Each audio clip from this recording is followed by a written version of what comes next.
from a long line of tough, trailblazing and phenomenal women. My grandmother would go into villages in India, because she was Indian and lived in India, and she would go to the villages in India. It was a famous story in our family.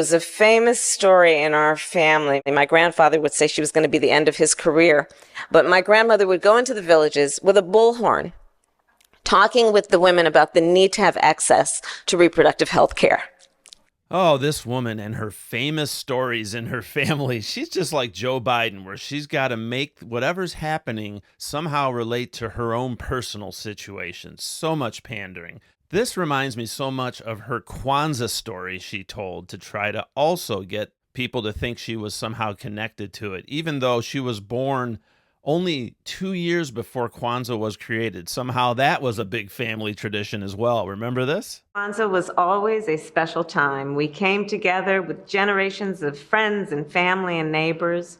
There were never enough chairs, so my sister and I and the other children would often sit on the floor, and together we lit the candles of the Kinara.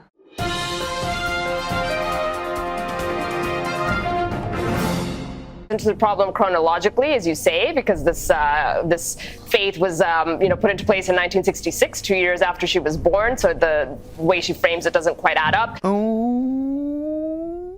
And then the elders would talk about how Kwanzaa is a time to celebrate culture, community, and family.